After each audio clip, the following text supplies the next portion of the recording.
Hi, I'm Hub Arkush for Pro Football Weekly. He's Eric Edhom. We are here thanks to the good folks at Verizon Fios talking about the first round of the 76th annual NFL College Draft 2011. Who was the safest pick in this draft? The one guy you just can't go wrong with. I'm going to tell you why it was not Von Miller, which is what everybody's going to assume. He was the highest rated player on the Pro Football Weekly board.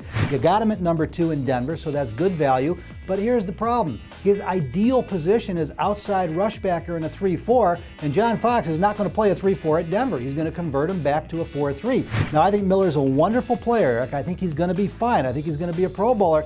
But there's going to be a period of adjustment that wouldn't be there if they would just let him stand up and rush from that outside backer position.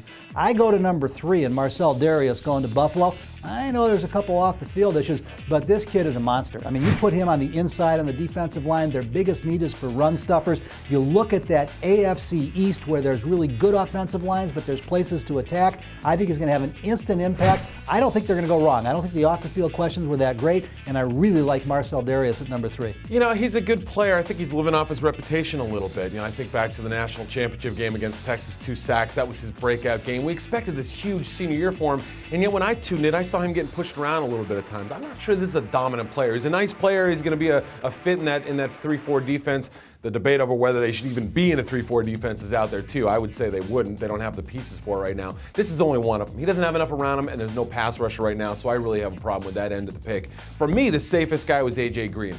Now look, I know you can look at the Bengals and say, what's Carson Palmer going to do? You know, do they get a quarterback in round 2? But A.J. Green was simply the best playmaker in the draft. No T.O.'s out of the equation. You know, Chad Ochocinco's talking his way out of town every day. A.J. Green is A, good kid, and B, a phenomenal athlete. A couple years we're going to be talking about Calvin Johnson, Larry Fitzgerald, and A.J. Green in the same breath. Yeah, I cannot argue with you. A.J. Green, I love, great wide receiver. I think he's going to be fine. But I'm going to take issue with the Cincinnati Bengals for not having the stones to do what they should have done and taking Blaine Gabbert. If you're not going to be able to keep Carson Palmer, I know Mike Brown continues to deny it, but look at the facts, guys. Carson has told us, I got $80 million in the bank. I don't have to play flip. Well, I don't believe he's retiring, but he obviously is preparing his bluff pretty well. You need to address quarterback. Now, the thing we heard all day on Friday is they tried to get up to Green Bay's 32nd pick to take Andy Dalton. We've been hearing that they're the ones that are all over the New England Patriots. Now, they're going to go pretty high in the second round. Maybe they get their quarterback anyway, but to me, there was a big difference between Blaine Gabbert and anybody else who they left on the board. So yes, A.J. Green is the safest pick. That's what we're talking about. But did the Bengals get better by making that safest pick?